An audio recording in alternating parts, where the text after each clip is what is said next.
My name is Thomas. Today I'm going to present a little bit of my work with Stanford at AI, where I've been working for the past year. And it will be mostly about thinking about measures that may complement exposure measures to help to think better about AI disruption. And I will start talking more broadly about some conceptual understanding of workers' adaptive capacity to AI, then justify a bit on why to focus on AI displacement specifically, rather than all other sorts of AI disruption that may happen in labor markets, both positive and negative, like job quality degradation and this kind of stuff, rather than involuntary displacement. And then focus on the paper that I've been writing with Sam on the notion of vulnerability-weighted AI exposure. And I should mention that this will be kind of a trial run of the presentation that I will be doing at the NBR conference on Economics of Transformative AI. So I would deeply appreciate feedbacks on anything, but also like framing, storytelling, these kind of things. And yeah. So let's get going, and feel free to interrupt me with questions and what else.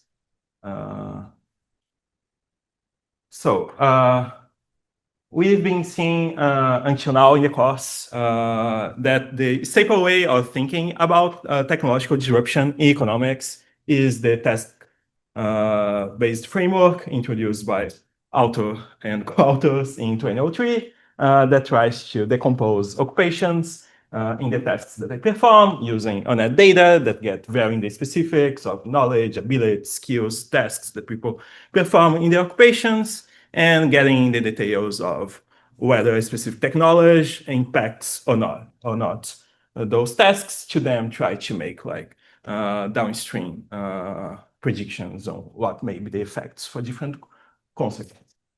And from that, when thinking about AI disruption specifically, various exposure measures were created. One of the earliest was Webb's 2020, which like he matches like occupation task descriptions to like patents and try to understand this. And from there, a literature bloomed with like measures, and the most common one right now are the GPTs ones that try to understand whether a specific task is exposed or not to LLMs, basically by prompt those systems and doing some human validation. But right now there is a puzzle in the literature that, for the most part, there is no measurable consequences of occupation being more exposed to AI and job outcomes in developed economies in the past 3 to 4 years since ChatGPT's release. Bharat will talk about his paper that he details a little bit better this, in which we see a little relationship between employment or earnings versus being exposed or not to LLMs. And similar, Halon and Vestergaard shows this from our detailed survey data on Dinamarca. There are some caveats to that Bharat will also talk on. For instance, if you try to do some subgroup analysis, you do see some effects. I think the one that the media is most highlighting right now, I just get a sense of my time, is for new graduates that it's getting harder to find a new job. And we see similar results in Theoluth paper on freelancers, that novice freelancers were substantially impacted by AI with a reduced demand for their work. And Morgan Frank also has a paper, work in progress paper, that shows similar thing, that the more exposed someone is, the harder it's getting to find a new job. But overall, the impact, the relationship between exposure measures and the job outcomes seems very limited for now when you analyze the overall economy. And one way of trying to understand this is that exposure measures perhaps can be reliable to predict what transformation will happen, but not the direction of this change, because it's very blurry when a technology will be augmentative or automative.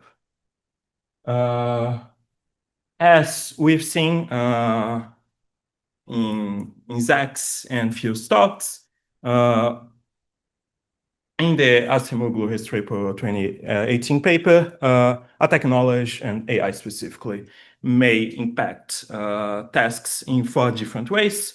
One of them is the extensive margin of automation, a task that was performed by a human in the past, now is performed by a machine or by AI. There is task complementarity, in which AI may make a human more productive in the tasks that they already performed in the past. There is also automation in the intensive margin, in which the same process that was already automated uses more capital to more intensively automate this process, and new task creation. For focus on worker disruption in labor markets, mostly we'll care about extensive margin automation and new task creation. As automation gets increasingly faster, the costs of this disruption and all the market failures that we're talking a bit about retraining gets more substantial.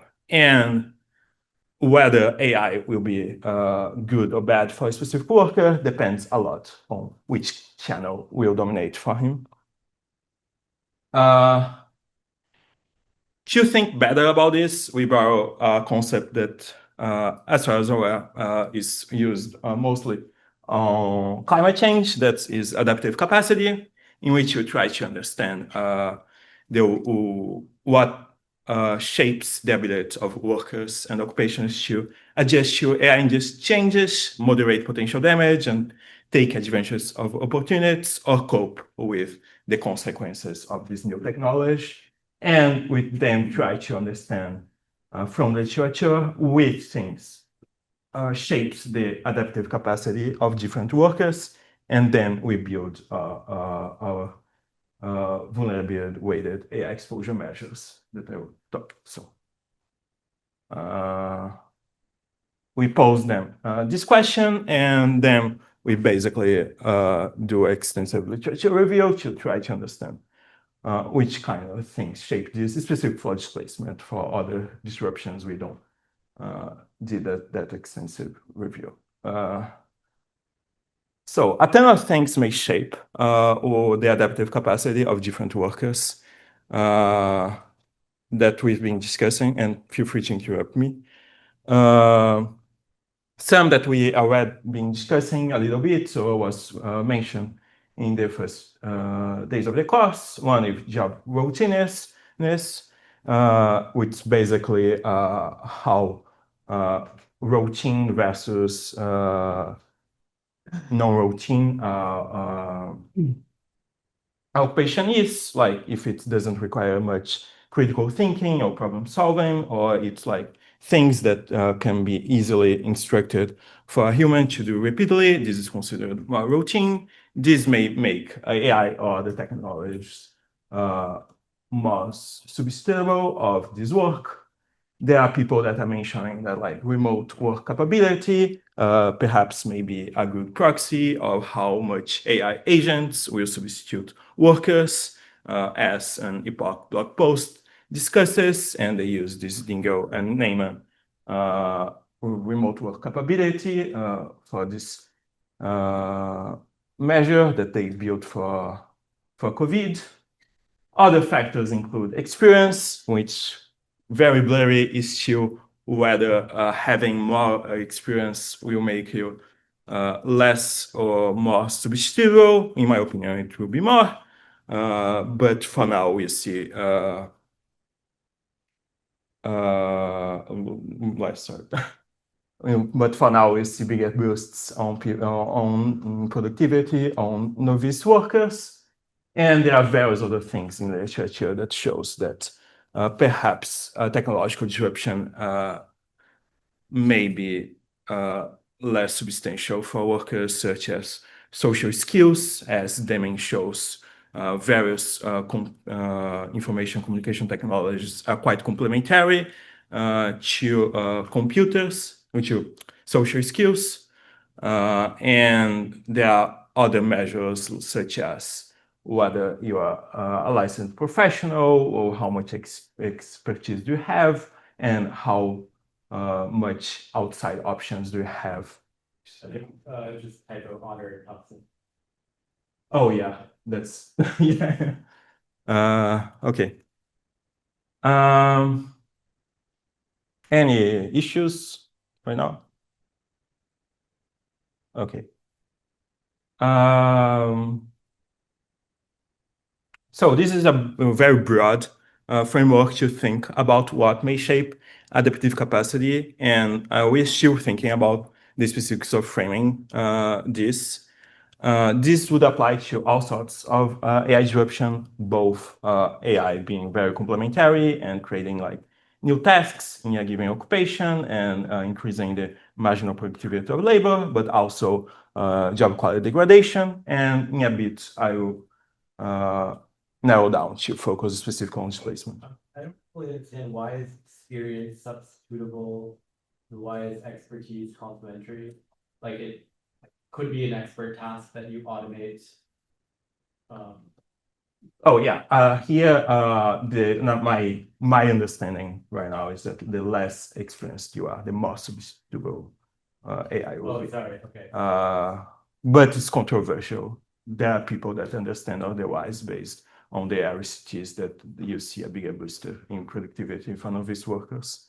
Yeah, so then I guess for all 6 of those factors, it sort of just feels like, if you score low on them, you're substitutable, you score high, you're complemented. Yeah. Like it's. Is that how you were thinking about it? Sorry, I didn't. Like for all 6 of them, it's like low experience is substitutable. Similarly, low expertise is substitutable, perhaps. Like basically, I'm not clear on how you distinguish between the top 3 and the middle 3.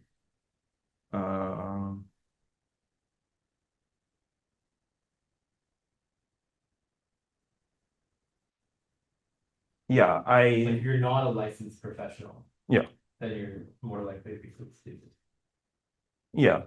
Yeah. So okay. Yeah, it's like you could like just say that the spectrum between substitutability and complementarity and put all things in the same bucket. Yeah.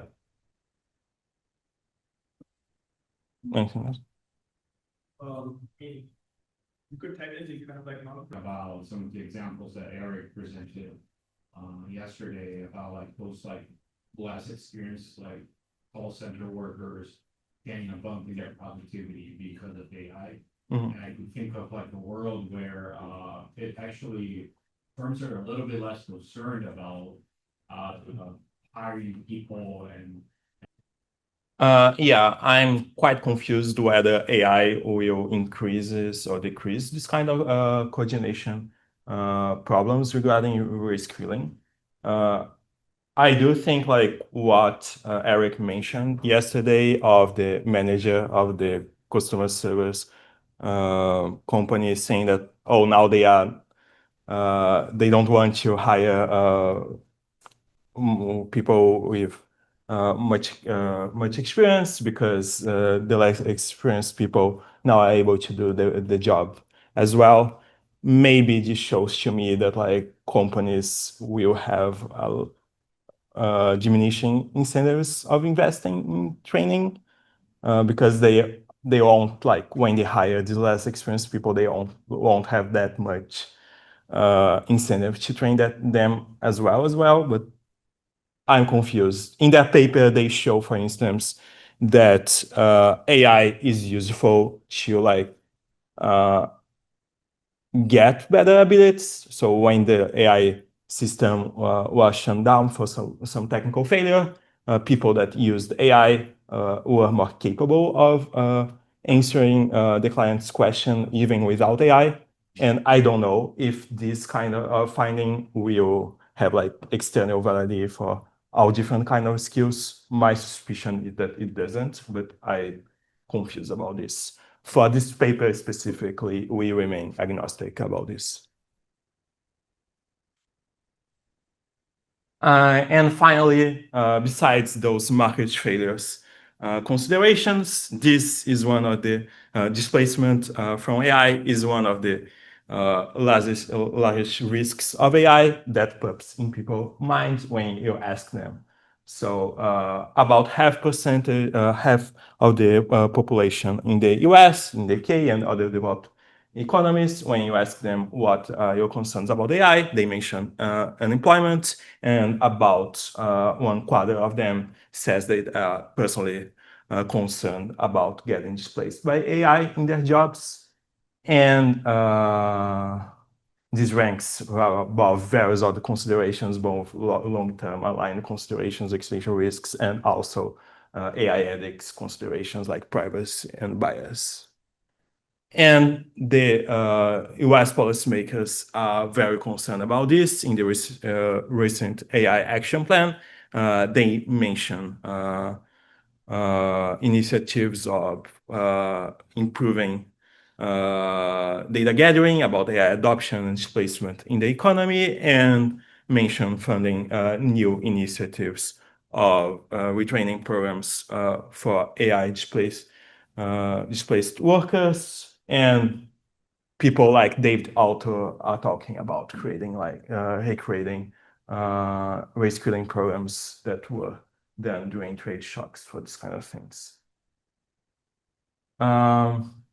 One specific paper that I will not cover in detail, but explains better the market failures regarding displacement is Viraja and Zorzi 2022, which is a really nice paper, which basically shows that when firms don't internalize those issues of the workers facing mobility barriers and such frictions of getting new jobs and not being able of moving their consumption because of credit constraints. Usually automation may happen too quickly versus what would be the social optimum, even if you don't care about equity considerations. And Beraja and Zorzi make an argument that the optimal policy perhaps could be to slow down fast-paced technology that are disrupting the labor markets quickly, simply because of these such frictions and credit constraints.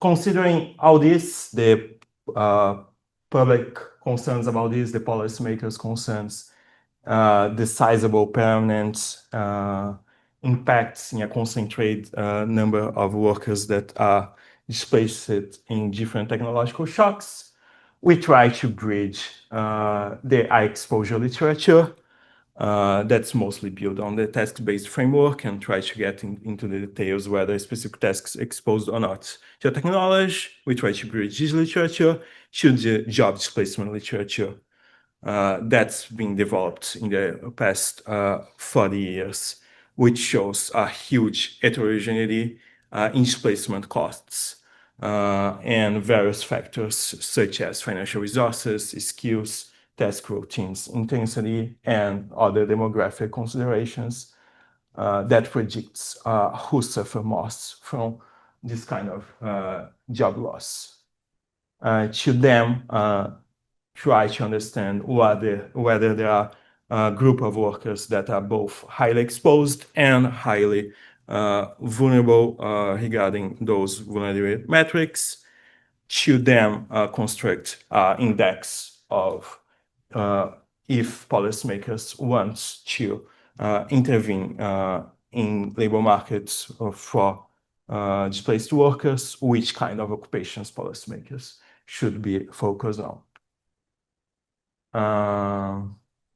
And the key idea here is that exposure is different than vulnerability, because various workers that are highly exposed, such as software engineers and lawyers, perhaps are well equipped to transition to other roles or in roles within their occupations because they have like transferable skills, they have and financial resources to make those shifts, while other groups of workers perhaps don't, like administrative office clerks, for instance.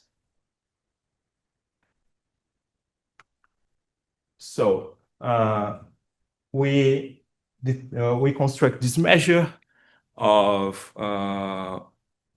this vulnerability index measure in your paper, vulnerability weighted AI exposure, in which we first survey the literature, understanding which factors contribute to displacement costs, mostly focused on the predictive impact of getting displaced now versus your expected wage 10 or 20 years from now, and then compare this to AI exposure measures, such as the one built in Elondun et al., to build this vulnerability weighted AI exposure measure, which first approximation of which kind of workers faces the most risk of getting costly displacement in the labor market. Anyone? For constructing this index, we use several data sets. How much time? Oh, it's fine. Yeah, you're good. Okay. We use several data sets. One of them is the survey of income and program. I forgot the name of the survey of income and program participation, which has numerous measures of net worth, of assets, debts in a very detailed manner, whether people are in licensed occupations or not, whether they participate in unions or not, and various demographic measures such as sex, race, language that people speak, and this kind of thing. And from there, we use mostly the net liquid savings measure that we construct from different variables there, and some demographic measures that we mostly use as new dimension of analysis and not incorporate that directly on the index. We also use the CPS survey to get wage distributions, specifically median ages in different occupations. We get OES data for getting wages and employment numbers, for employment numbers, mostly to calculate employment weighted average and this kind of thing. From ONET, we mostly use this skill measures, such as whether the level of importance of different skills, such as critical thinking or mathematics, which are very broad skills in different occupations. And we use the Elondun et al. AI exposure measure. When we cross all those data sets, we are able to get a data set that covers 90% of the US workforce, covering around 300 occupations. By surveying the literature, we decided to include 4 main factors that shapes the cost of displacement. One of them is the skill transferability, which we measure the skills that people are required in a specific occupation. weighted by the importance and level of those skills in this specific occupation, then get the cosine similarity of the skill profile of other occupations, take an average of this. So a CEO may transition into a management occupation or to a research assistant occupation, and we get like for each destination occupation the cosine similarity to this destination occupation and take the average of those, as is usually done in the literature. We also use a net liquid wealth, which is basically a measure of all the liquid assets, which do not include, for instance, home equity or car equity, but includes checking and saving accounts, and minus all the insecure debts that people have. We also use the task routines intensity, and finally age, which is consistently one of the factors that predicts the most the cost of displacement, in which older workers consistently shows more costly displacement than in younger workers. And from these variables, we use a PCA to construct an index, just taking the first principal component.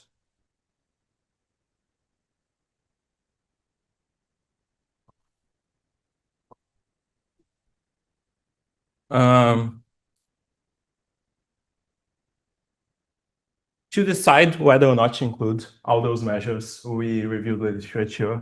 So skill transferability, usually the papers show that are very predictive of the cost of displacement. People that have more transferable skills to other occupations, or people that, when they get displaced, transition to more similar occupations that versus the one that they held in the past, have much less costly displacements. And the standard way of measuring this is some kind of vector-based measure, and one of the most common is cosine similarity.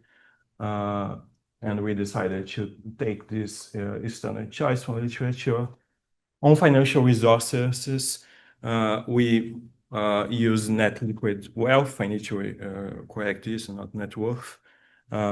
Which consistently shows that people with have more net liquid savings are able to afford more time searching for new employment. And when they get a new employment, it's a bit mixed in the literature, surprisingly, the job quality of the new employment, but they usually show that they have more job security afterwards by being able to search more extensively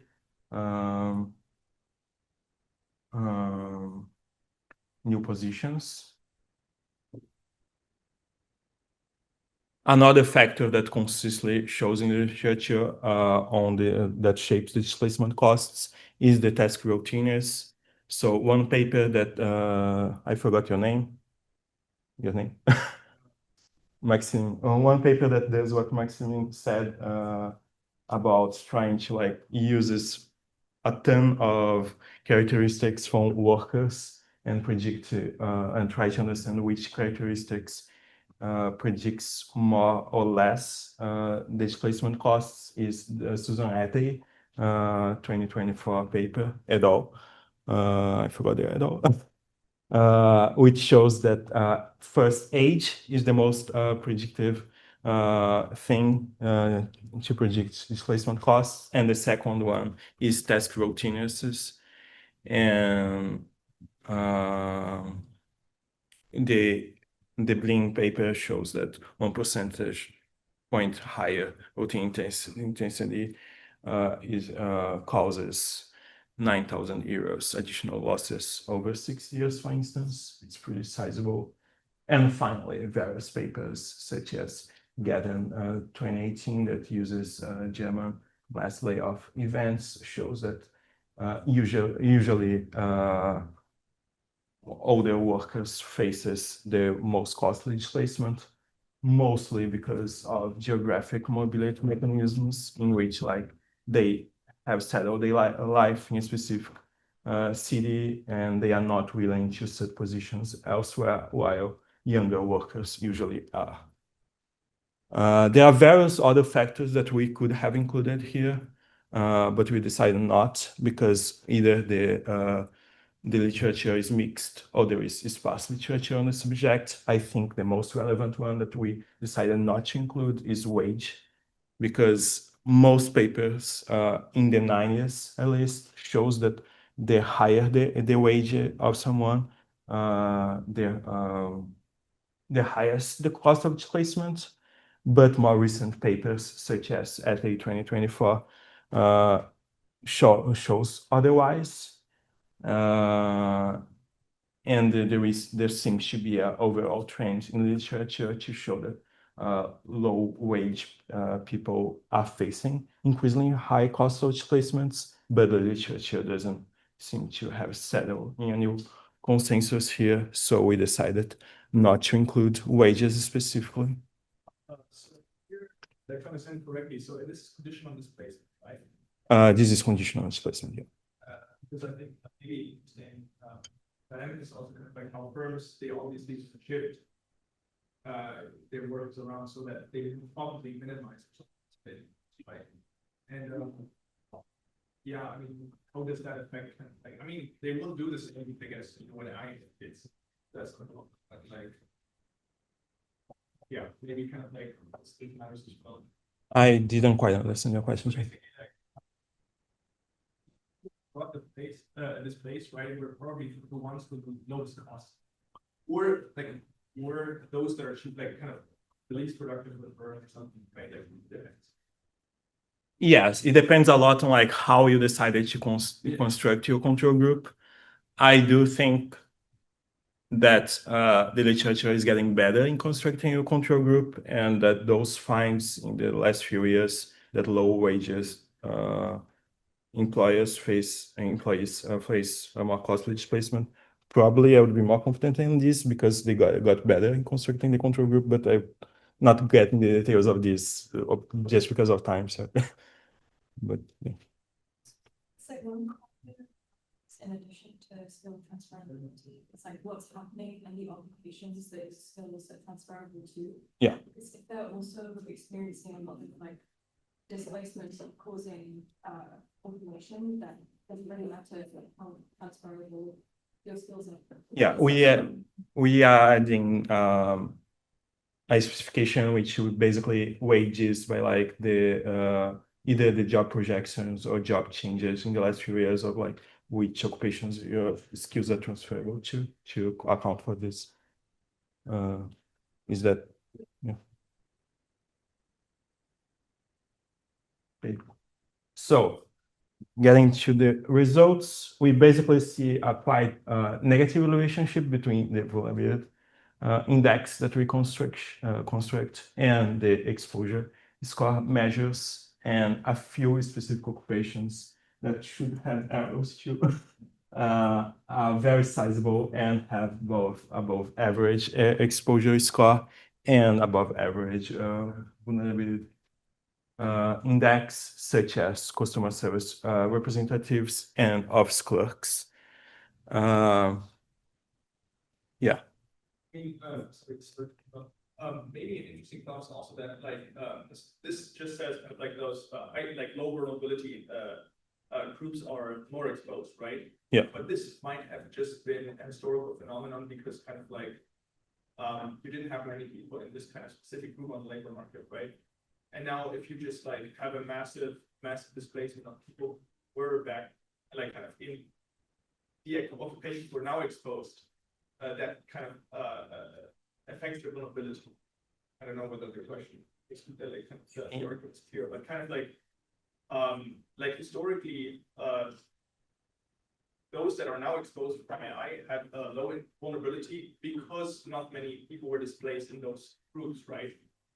But now that kind of like a lot of those people are affected at the same time, this affects their vulnerability as well, right?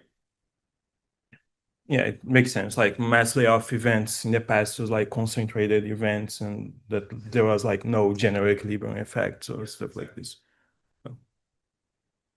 Wait, sorry, but this is, you're correlating or anti-correlating.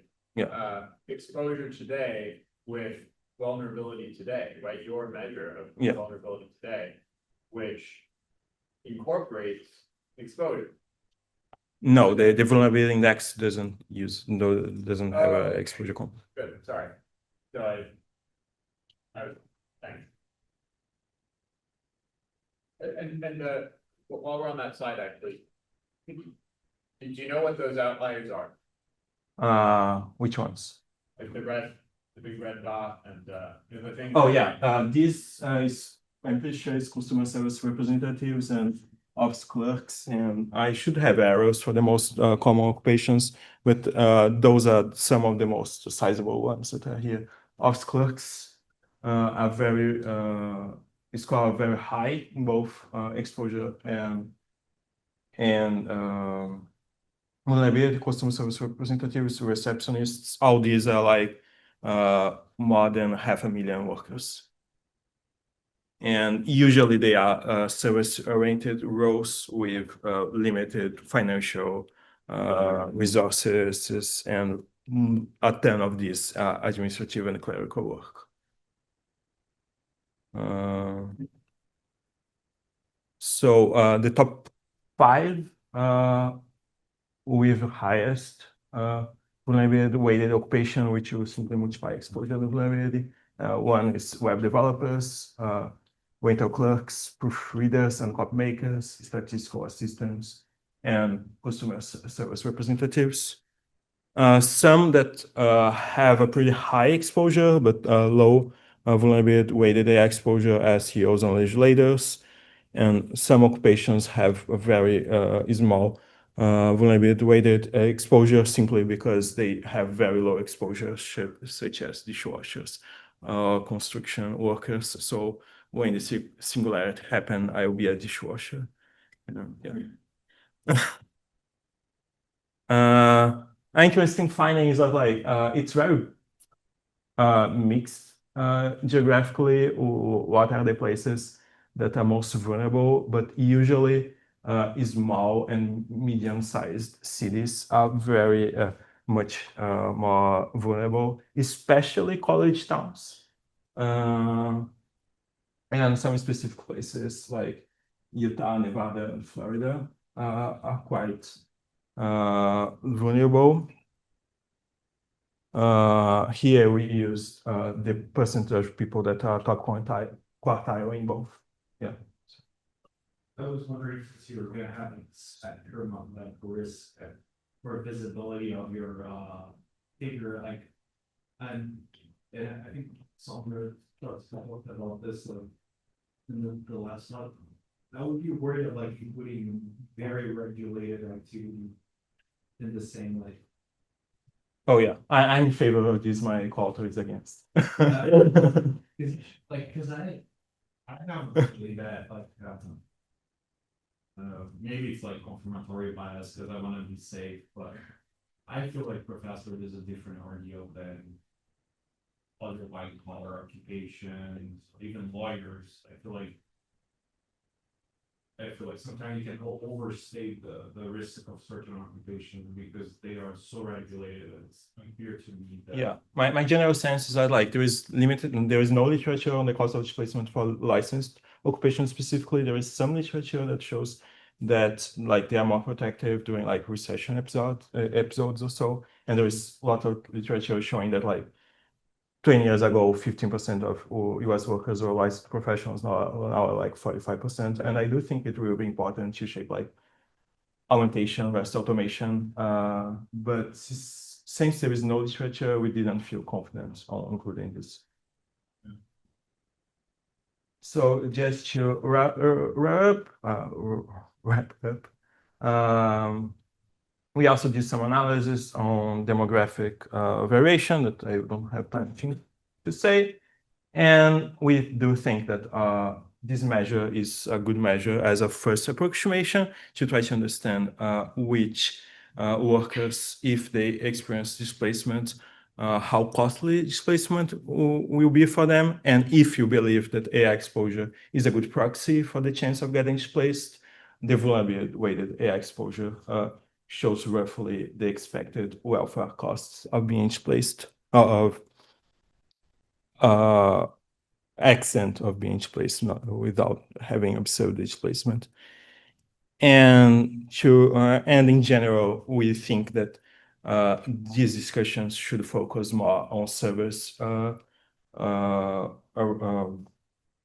office clerks, administrative office positions, and customer service representatives, or other occupations that shows narrow skills, limited financial resources, lots of routine workers, rather than focus too much on white-collar bloodbath considerations. And that's it. I'm on time. So yeah. Thanks, everyone. All right, thanks so much for having me here. I'm excited to present. So this is a new paper with Eric and Ryu. Ryu's another postdoc here. Obviously, you know Eric. So this is Canaries in Full Mind, 5 facts about the recent employment effects of artificial intelligence. Now, before I start, I do want to say that this paper is not public yet, and I would like to please request that you don't share or quote what I'm going to show today.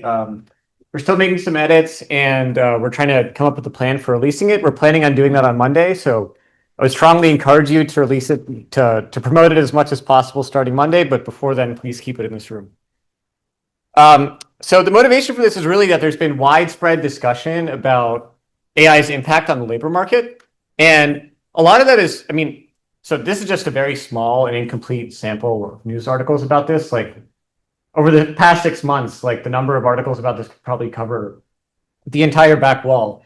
But there are a couple specific groups in particular that people have been worried about. So that includes things like recent graduates, coders, young engineers. You know, the bottom rung of the career ladder is breaking.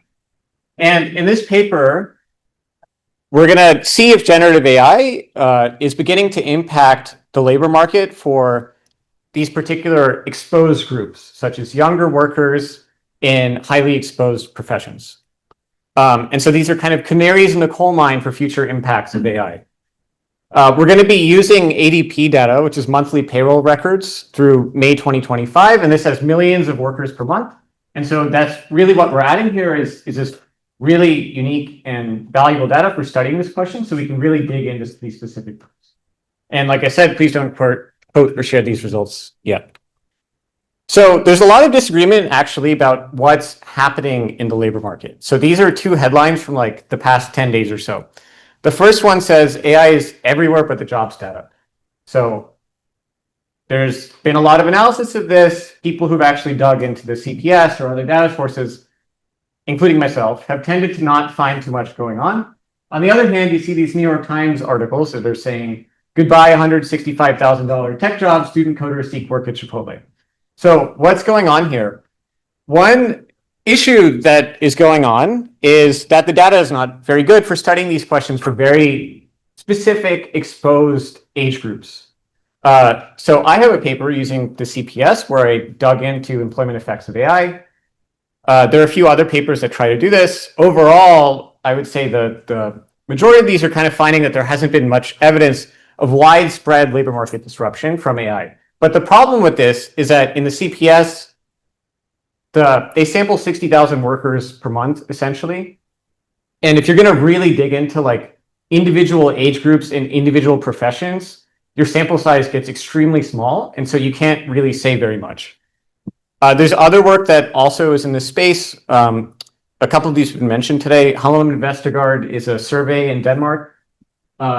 Hempel is using Rebelio data, which is actually great, but it ends in 2023, and they're not looking at specific age groups. And then Johnston and Makritis is looking at industry level data, so the QCEW. So overall, I would say these have maybe shown possibly some increased overall hiring in exposed industries. There could be good reasons that industry level employment changes could be different than occupational ones, but they can't look at time series for age occupation in recent periods, which is what we're going to do in this paper using ADP. So the advantage is that we have real-time, large-scale data that's a worker firm panel. Okay, so just going into the data a little bit more, in ADP, we're going to focus on full-time workers with regular work that is non-temporary.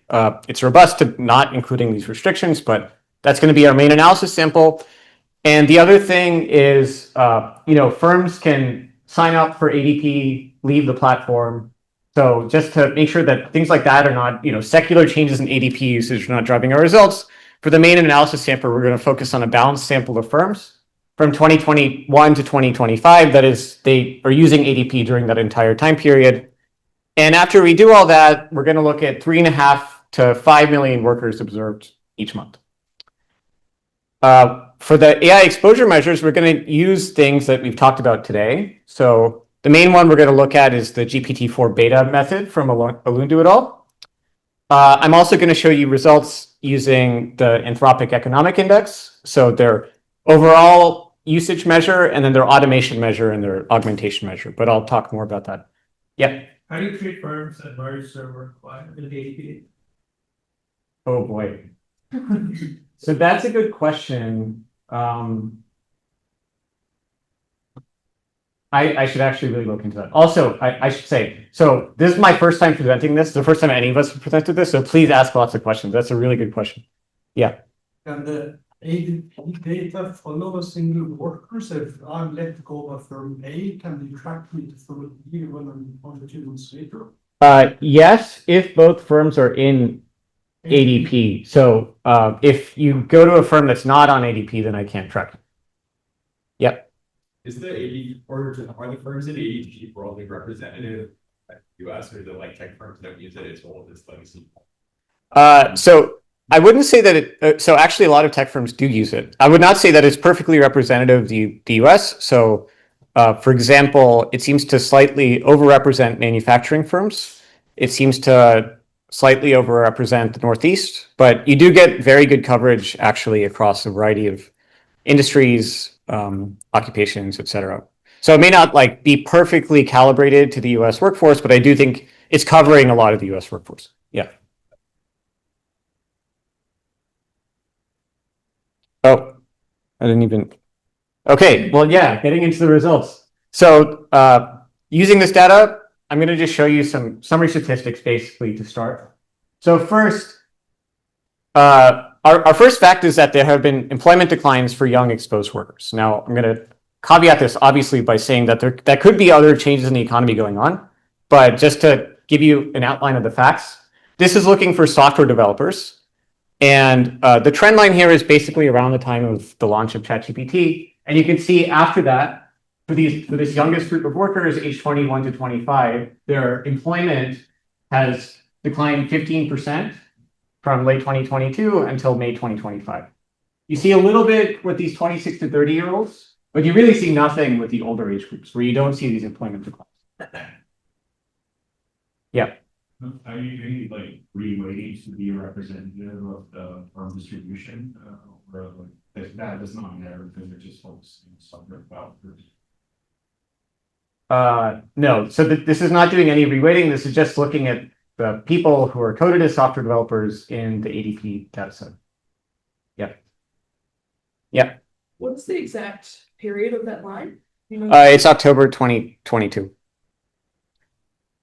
Yeah. So, I guess I have a general question. Is this pattern true generally in recessions or very much not? Yeah, good question. So I'll show you some results later on. One thing that we looked at is extending this panel back to 2018, and then you can look during the COVID recession essentially. And you don't really see that, but I'll show you the results and you can, yeah. Am I right to interpret this as firms not hiring young workers rather than them any sort of laying off going on? Yeah, good question. We have been meaning to look at that, but we haven't been able to dig into that. I would guess yes. I think it's mostly just not hiring. Yeah. So you told me you can't follow the worker. So when I'm let go, you can't tell me or tell them anything if I start that graduate degree or something? Uh-huh. Yeah, right. So are people going to school more? Yeah. Right. So that's a possibility. It could be something that's going on here. Yeah. Yeah. Oh, I would just be curious, not just COVID, but Great Recession, like, different type of business cycle. Yeah.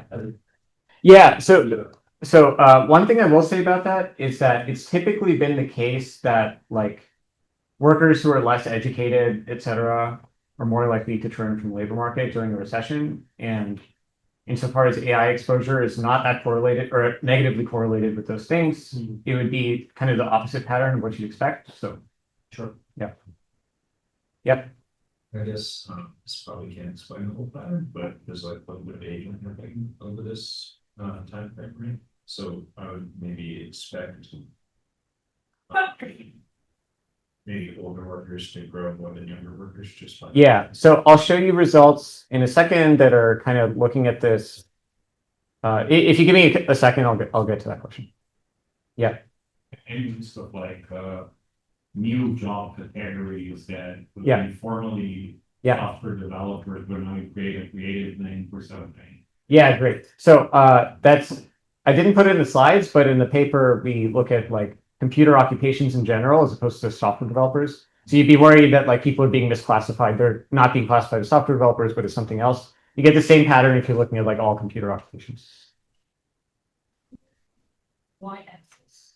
Yeah, it's just the employment overall, but it's normalized to 1 in October 2022.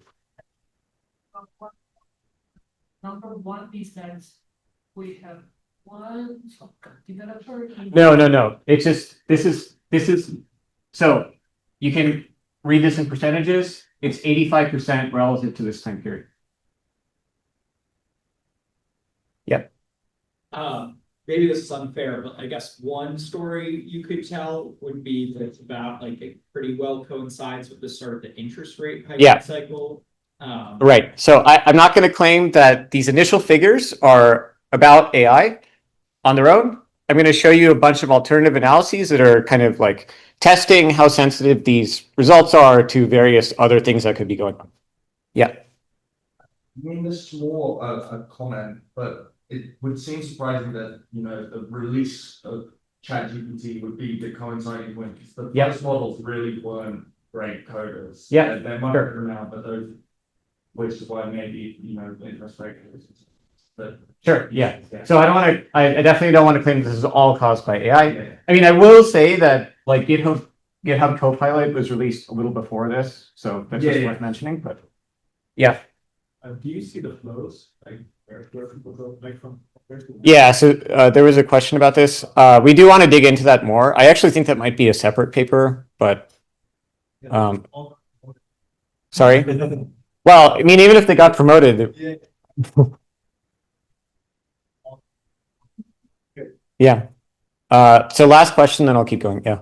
If you think they are going to startups, is this related just to the surviving like incumbent firms or also like new entrants? Yeah. They go like Right. So it could be maybe especially for software engineers. I'll show this as a more general pattern, and I think that's less likely for the other occupations I'll show. Yeah. So let me just keep going. You get a similar pattern for customer service, which is actually kind of interesting. Like it does seem like the employment declines are actually quite concentrated for younger workers, but for older workers, you don't see that same decline, which is interesting in its own right. Another thing that's kind of interesting is that if you look at home health aides, which are in the first quintile of AI exposure according to Lundu et al. Measures, you actually see kind of the opposite pattern where the line at the top there is the youngest workers. Okay, and then these results hold more generally across occupations by exposure level. So the darker lines here are more exposed quintiles from Lundu et al., and the lighter lines are less exposed quintiles. And each plot here is a different age group. So what you're seeing is that for the early career workers, around late 2022, there's this huge separation in employment outcomes between the less exposed and the more exposed occupations. And interestingly, you don't see that really for the other age groups very much at all. So it's very much concentrated on that youngest group of workers. Okay, and what's happening overall, just to give you some sense, there's maybe some slight overall slowdown in entry-level hiring. So the blue line is flatter than these other lines. And I do want to mention again that this could be driven by other changes in the US economy. So we're going to test some alternatives, and that's what I'll be doing going forward. Okay, so here's fact number 2. This is going to compare automation versus augmentation. So this first graph is using Claude usage data from the Anthropic Economic Index, and it's comparing employment trends. This is showing overall Claude usage. So this is like the most exposed quintiles have the highest share of Claude queries, and then the least exposed quintiles have the lowest share of Claude queries. And you get a very similar pattern. Yeah. So it's 2 quick things. One is it feels like there's some mean reversion going on where like there's greater hiring of entry-level people in the like 2 years pre the shock.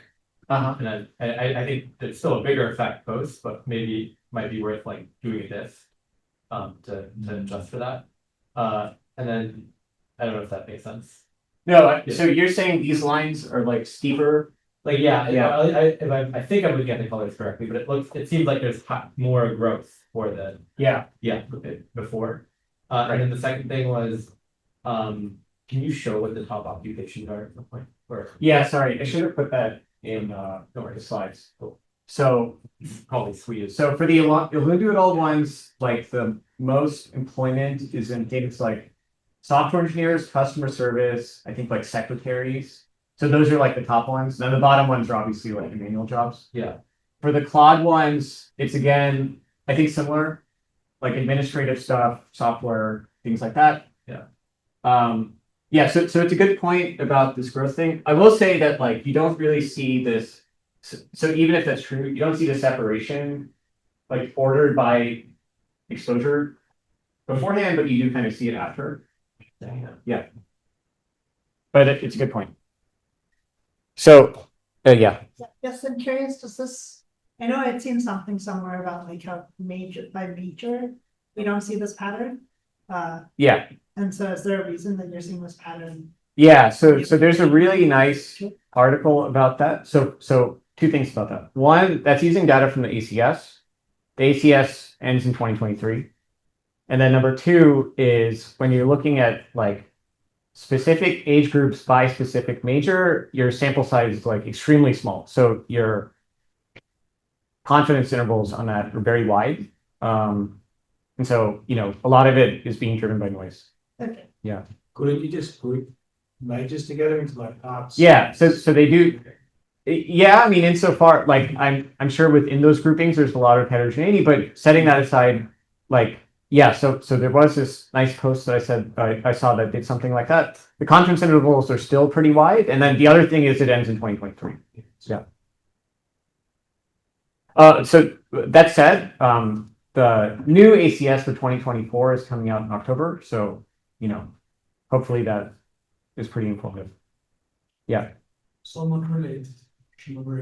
Is it or can you compare software engineers relative to software developers using the same trends and more exaggerated? So if I compare software developers to all computer occupations, the trend for software developers is steeper than for all computer occupations. Okay, so getting into the automation versus augmentation. So in the Anthropic Economic Index, they have these estimates of whether exposure in an occupation is more automative or augmentative. Basically, it's like the share of conversations related to that occupation that are automative in nature or augmentative in nature. So, or none. So one of the categories is it can be neither. So this is showing automation exposure. So examples, basically the share of conversations that are automotive in nature are ones that are what they call complete task delegation. So you just give it the query and then it immediately solves your problem, or feedback loops. And this is basically like encoding where it gives you some code, you give it back the error, it gives you more code, you give it back the error, etc. So their classification says that both of these things are automative. And you see a very similar pattern for automated queries where the most automated ones have had growing employment share for young workers, not so for the most exposed automated occupations. And you, again, don't see a whole lot with the other age groups.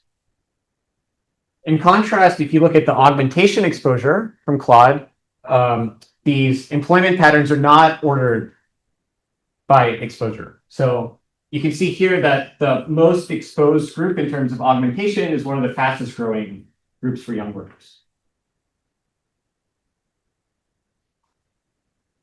Okay, so the third thing is this is robust to controlling for firm level, for firm time fixed effects. So you could come up with a variety of alternative explanations. So for example, industry or firm level shocks that are correlated with occupational sorting. Like an example of this is interest rate changes. So you can imagine that some industries are more affected by interest rate changes. Some types of workers are more likely to sort to those industries. And so you would see these employment patterns. So what we're going to do here is we're going to run an event study regression where we're going to control for firm time effects, most importantly. And so basically this is looking within a firm, compare the most exposed groups to the least exposed groups and see how their employment patterns are changing. And this is going to absorb shocks that affect all workers in a firm. And we're going to run this separately for each age group and look at how the patterns change for each group. So here are those results. And you can see these estimates are all relative to quintile 1. So this is comparing, say, quintile 5 in terms of AI exposure to quintile 1 in terms of AI exposure. And you can see here that for the youngest age group, the higher quintiles have had this 15% decline that is statistically significant in relative employment compared to quintile 1. Whereas you don't really see much going on with the other age groups. It's not statistically significant and the magnitudes are much smaller.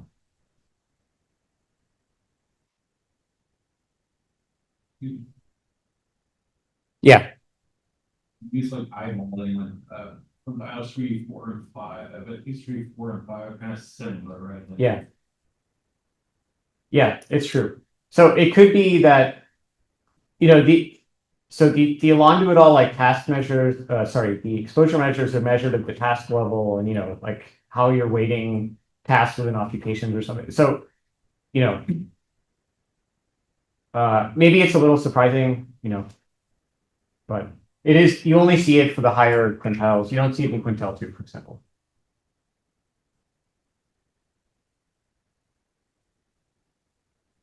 Okay, so we also have some data on compensation. So here, this is showing the same thing, but for annual base salary. And you don't really see anything here. This is actually kind of surprising, given predictions from Otter and Thompson, their paper on expertise, because the previous graphs I showed you would seem to say that AI is causing greater exposure in jobs that have less expertise because, you know, it's entry-level workers. And so one thing that you would have expected potentially is that if it's replacing that sort of work that requires less expertise, you might see wage increases for people with greater expertise, that is older workers. But you don't really see that, which is kind of surprising. One possible explanation for this could be like short-term wage stickiness. But, you know, we definitely want to keep tracking this. Yep. I wonder, like, if we're thinking about the early career people, the effects on like level are so high that maybe we have some selection mechanism going on where the remaining ones are actually higher productivity. And when you think about in terms of affected labor, there might be having a drop. We just don't see it in this. For sure. Yeah, it's possible. I think what's more surprising is that you don't see anything for the older workers. I agree. Maybe there's some selection story there too, but you know.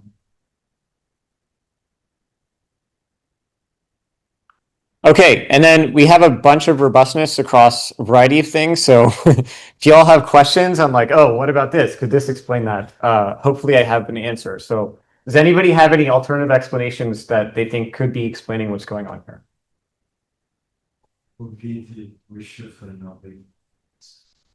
Yeah, okay, so the COVID effect on labor markets. I guess one thing I can show you about that, looking over a longer time horizon. So this is showing it basically from 2018 onwards. Now, so for the other age groups, you don't really see much of a pattern going back in time. I will say that for the along to it all measures, this quintile 5 does have a slower growth rate starting around like 2020. So that is definitely worth mentioning. Now, if you look at the Claude exposure ones, you don't really see that. There doesn't seem to be any pre-trend there at all, really. And you do get this like separation afterwards. That's true for the automation measure and also the augmentation measure. So Why do you think pre-trend for? it's a good question. Yeah, I mean, My initial thought from the earlier chart where there was like the tech overhiring story where like yeah. hired a bunch of new grads because low interest rates, tech stocks go up, and then you fire some of those people or you slow down hiring more cohorts. So okay, so here's this would be the opposite. Yeah, so here's maybe one idea that could be related. So really what's happening is they seem to have like a somewhat smaller drop during COVID. I see. And something that could be happening there is that AI exposure is pretty correlated with health, like being able to work remotely. And so if you think that like these workers are maybe a little bit less exposed to that, that could potentially explain it. Now, that said, I guess that is good motivation for showing this. Where is it? Here it is. Okay, so this is showing patterns for teleworkable jobs versus non-teleworkable jobs. For teleworkable jobs, like the less exposed ones still seem to be growing faster. For younger workers, and you don't really see that as much for the other ones. And then for non-teleworkable jobs as well, you see kind of a similar pattern. So, where So this is like subsetting his non-telework exactly, jobs and then doing AI. Yeah. Exactly. What are the non-teleworkable jobs that are significantly AI exposed? Yeah, okay, that's a good question. So the ones that you can think of are things like, what were they? There's like tax preparers as an example, administrative. So it's a lot of like things that you would call like clerical or clerks. So you kind of like have to be in person, but it's, you know, like kind of like things that AI could do very well. Yeah. I'm confused why for teleworkable you don't see. Sorry, you back to the Yeah. Yeah, this is confusing to me. Why because this is where you expect there to be a big divergence, right? Because this would be like software engineering for teleworkable, right? Mhm. Right. So I guess why? Yeah. Maybe I'm looking at it correctly. Which there is a big divergence. If you look at quintile 1, there's still growth. Yeah, but then like why is like quintile 5 versus 2, for example? Like how do you like this compared to all the other jobs? Okay. So there's something I should mention here. Thank you. So there are not very many jobs that are teleworkable and in group 1. So this is grouping together the first and second quintile and calling that level 1. Okay, so one thing that is worth mentioning here is that the 3 lines below are actually 3, 4, and 5. Does that make sense? Sorry, I didn't make that clear at all. But... Oh, I see. So that's like 1, 2 is the like yes. Okay. Yeah. I see. So there is like probably a little bit less difference between those 3 groups here than is the case in the previous slides. Okay, sorry, that was like really unclear. I should have made that clearer, but no, makes sense. Yeah. Did you make a deep dive, double click, if it's linked to big tech, double something, or is it sure depending from the Yeah, we can just take out the IT sector in general, and you get the same results. Yeah, and then you can take out computer occupations as well, and you get the same results. Yeah. Anticipation there and true kind of like, I mean, the way that basically I think, when you hire a early career person, right, then you kind of find this person, humans are very kind of costly to fire them. So if you think that you're, like a lot of this can be automated in the future, you just stop hiring. Like in an anticipatory kind of way, right? Yeah, it's possible. Yeah, so that's a really good point. I think we haven't been able to, maybe we can think more about that. We can't like separate that mechanism from like literally you're being replaced right now. I would still say that, like the ultimate cause, if you believe that this is a causal relationship, would be AI, but there are a lot of mechanisms through which AI could be affecting things. Yeah. I'm curious about, because you're looking at payroll data, right? Could there be a scenario where we're also seeing like a difference in, kind of like occupational choice, where the young men and women are more interested in becoming like kind of like entrepreneurs or contractors, and they will not show up in the DP, but what do you think? Yeah, you're saying like a supply effect. So for what it's worth, so I have looked at the major data through like 2023. I mean, the number of people with a degree in computer science has like shot up, like, and it's still growing. Actually, that may have changed in like 2024, 2025. There's not very good data on it, but like there was a news article that came out that said like, oh, the number of computer science majors at Princeton has fallen. You know, obviously that's also endogenous because like if nobody's getting jobs, then you should be a CS major. So yeah, I don't think that's driving this given, well, I mean, for a variety of reasons. One is we can take out CS jobs where people maybe are more likely to do a startup or whatever, and you get the same results. But also like that hasn't been the pattern, at least in recent years. Yeah, I was curious if you can do like a similar figure, age pattern, not like self-employment, but there was some like survey data, maybe even ACS, I don't know. And I don't know, and there's also like income tax data, but that's super hard with. Yeah, no, it's a good suggestion. I will look into that. The other thing that I'm curious about your thoughts are is like, given I think it's like the event that you're marking for your analysis is like kind of gives you 2 years of like follow-up. Is that what's going on? Is about 2 years after, like you have this like big vertical, and then is that like 2 years after that you can track? Yeah, right. Around 2 years, right? Yeah. So I was wondering if there's enough time for some of the, let's say, CS people to realize, this is not doing well for me, but I have enough time to train for a year and then come back in another sector. So maybe like the nurse, I don't know, nurse might be unlikely, but maybe some other sectors are getting a bump now because people are. Exactly. I mean, so if you looked at the overall pattern, it does seem like there's some slowdown here, but you know. And also, do you have like, you said you cannot see a panel of people, but you don't have like any identifier where you can track people? And We can, yeah. I actually think we want to write a separate paper that's doing something like that. Maybe one other thing I'll just quickly mention. So we can look at like more educated versus less educated groups. So this is looking at occupations where more than 70% of people have a college degree, and you see something similar there. What's actually more interesting is if you look at less educated people. So here you see a similar pattern to everything I just showed you, but also you see that similar pattern for like higher age groups too. So this is like up to age 40, you see like a similar divergence between less exposed and more exposed jobs.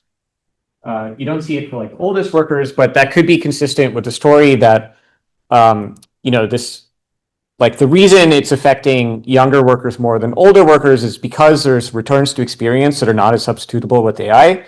And maybe those returns to experience are not as great in professions that don't require a college degree on average. So Zach, I know you want a little. No, just keep asking. Okay. Yeah. So I guess you pick this moment because it felt like it was maybe the time that firms were updating their beliefs most strongly in response to model releases. You mean the normalization? Yeah, like what year you're normalizing to. Yeah.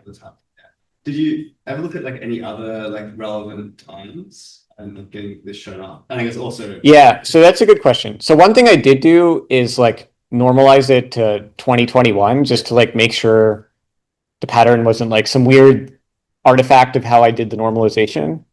I didn't think that was the case. It didn't really seem like that. It really did seem like it was diverging at around this time period. Now you could say like, maybe like when 03 came out or something, like maybe we would see a bump there. It's kind of hard because like things became more continuous after late 2022 where there's like regular changes and stuff. So I did look at this at some point, but it's like they get more clustered, like in time, and it's just you can't like really say anything, I think. Yeah, because I guess it did feel like quite surprising actually. I think that they felt like there was such a strong at least like it looks like Yeah. there's such strong divergence at this point. I guess it was like, I don't know, is there any other even like, I don't know, potentially like surveys of firms or something that could like get more to like what they were thinking about during this period? It makes sense. Yeah, that's a good question. So I think Zach earlier today was presenting some survey evidence about adoption.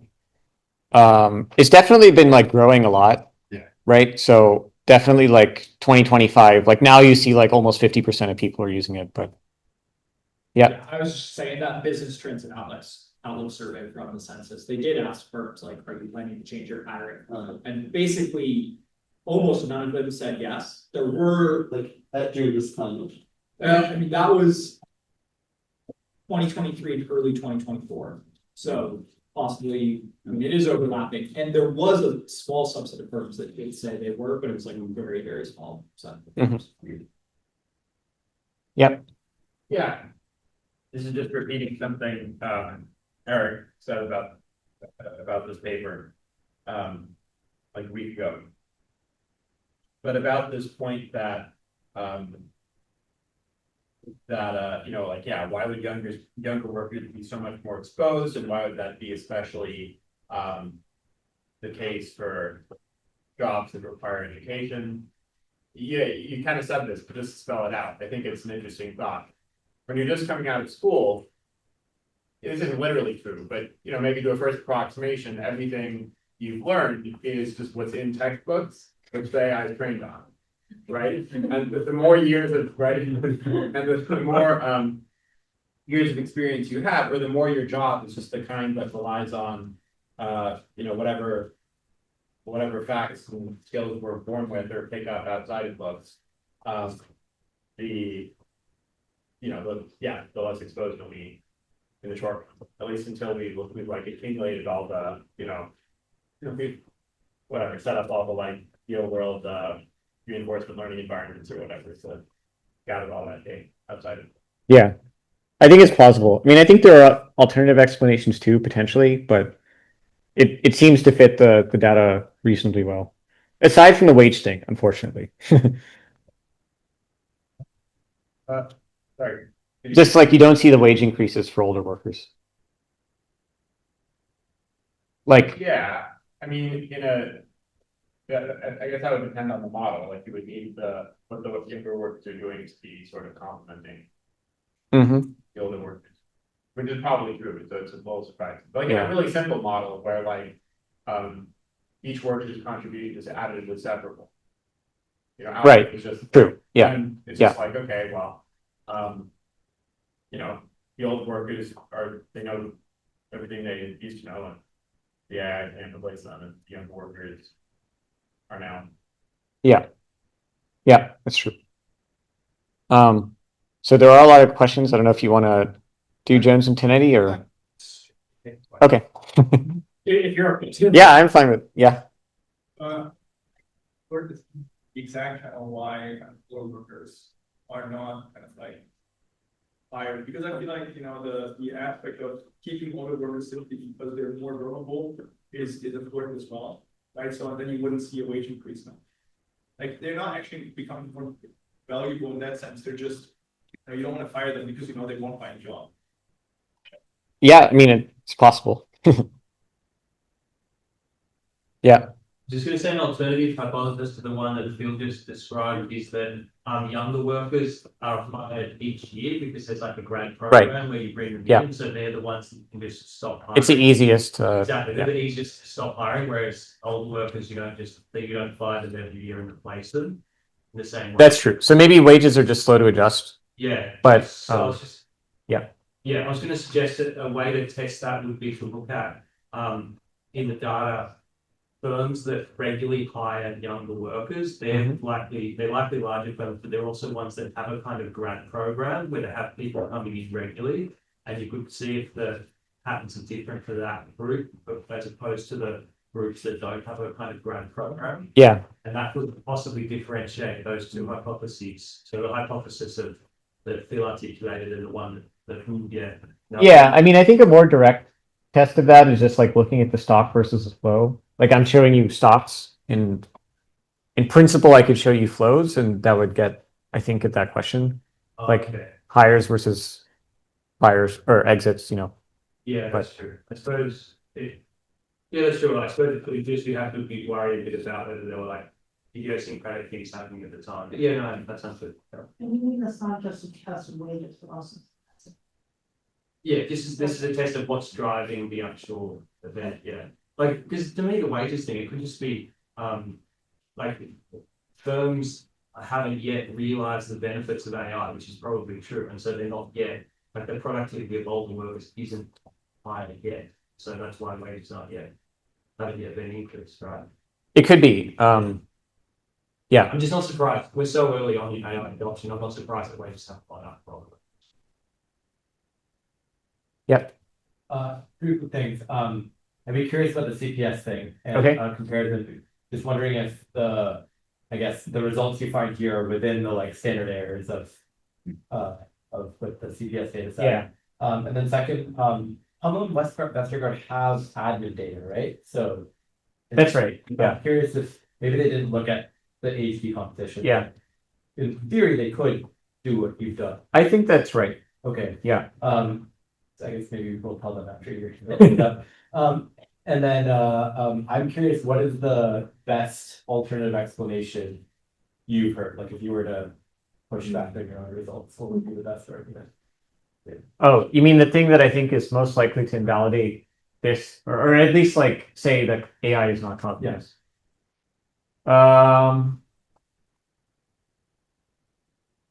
Yeah, I mean, I've been trying to like think through different things and then try to prove them right or wrong. So I'm like running out of things to think of that would invalidate this. I'm not really sure. I mean, if you all have ideas. Yeah. Or Yeah, let me just quickly show the CPS stuff. So I do want to just say, like, if you remember what I showed you for software developer, let me just go back to that graph for a second. Okay, maybe that Yeah, I mean, like, look at this and then look at this. So there's like hardly anybody in the CPS once you cut it by occupation and age. Like this is customer service, and then this is home health aides. Like there are like 2 home health aides in some of these months. What if you do your like by AI exposure? Oh yeah, so that's this. So that's sorry, the red is The red is like the overall trend. Yeah. Maybe I don't know. I'm like. But at least goes in the right direction for. Kind of. I mean, number 2 is down here, but number 1 is way up there, but number 5 is here. Yeah, I mean, I'm not gonna like overinterpret it. Sure. Was there like any harmonized source developer served data from like Western Europe and like online to try to see it back? I'm not as familiar with data sets. I mean, that would be a great project for somebody to work on for sure. Yeah. How many jobs does this represent? Like 50% have my number. Oh. The number of jobs I need. Because we see the unemployment rates ticked up. I see. So like, is it 80% of the? Yeah, so probably the most relevant thing for that is this graph, where you know it seems to be flatter overall for younger workers. Like maybe there's a little bit of a pre-trend here too, though. But yeah, I mean, it seems plausible. Like people have been saying that the unemployment rate for young people has gone up. It wouldn't be crazy that this is partially explaining it. But in terms of like the meaningfulness of this number, like you've got so many jobs in a staying flat, it's a non-increase in 500,000 jobs, like 1 million jobs. Okay, so if I do a back of the envelope, if we look at like software developers, I think there's like on the order of like 1.5 million, maybe. Yeah, and then if you look at like the young ones, that's like 1/16 of them, so it's like 100,000, and then so that's like 15,000 jobs or something. Yeah. How do you think of finance may be inconsistent with the statistical code the job? my general sense is that like perhaps AI will like make the test requirements that are not exposed for software developers be more relatively wide expertise, and this will benefit older workers, and then probably in the long term also benefit their wages, but for now in the short term we may not see these. So this is keeping us in comments. Yeah, I think that's like roughly my understanding of it. I think that is at least one explanation that could potentially explain why you don't see the wage effects. I do think if you took the Otter and Thompson model and you plugged in the results from employment that we get, I think you would expect the wage increases for the older people, and we don't see it. And, you know, maybe that's due to wage stickiness or something. Okay, yeah. Maybe last question. Do you look at overall employment in the firms that are most impacted? We have not done that. The one piece of evidence I have on that is the Hampel et al. Paper, where, yeah, so in general, like industry effects can be different than occupation effects. So you could imagine that firms become more productive, and so they hire more in general, but they hire more, like, you know, because some occupations are more exposed, they hire less of that relatively compared to, Yeah. yeah. No, So that's certainly possible. I'm curious. Yeah. If they're hiring. Yeah, yeah. Yeah. Cool. Well, it's 4 o'clock, so thank you very much. If you have more questions, I'm happy to take them.